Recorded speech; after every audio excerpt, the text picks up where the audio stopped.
What's happening, you filthy animals? So, I just got through driving a Grand Wagoneer with the high output version, that 500 horsepower plus version of the Hurricane inline twin turbo 6-cylinder. Wow.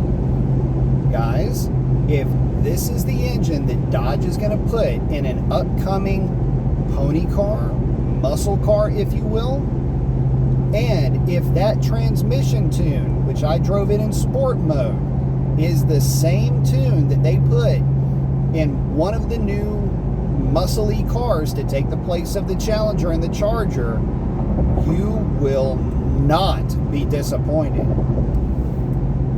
So let me just give you the lay of the land with this thing.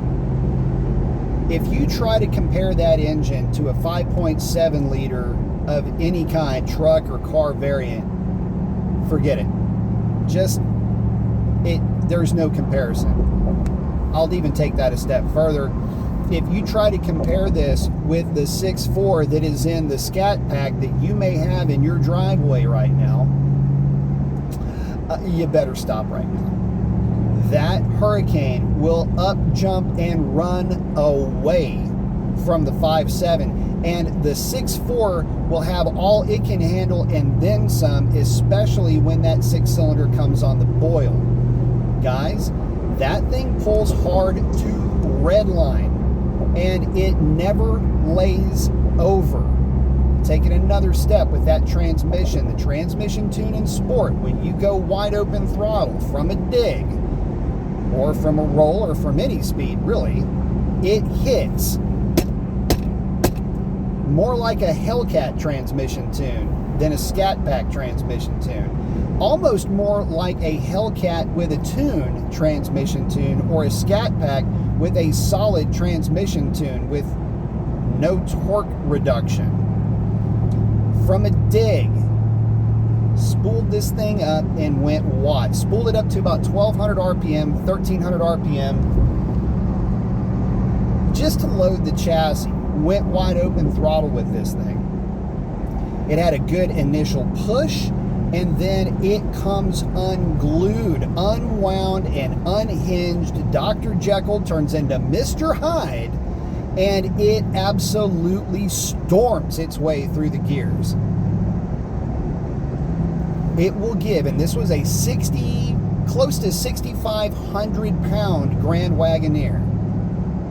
From a dig, it'll give stormy, considered to be fairly quick by truck standards, more than it can handle. And from a roll, it will hop, skip, and jump, run, sprint, Usain Bolt away from this thing.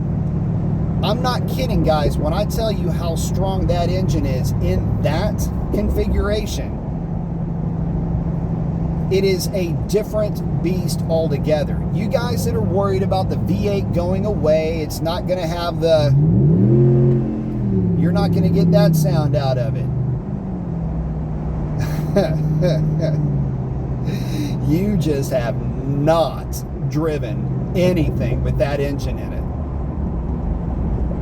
By the way, it's a good looking engine too. Just lose the cover, but it's a darn good looking engine to boot. So,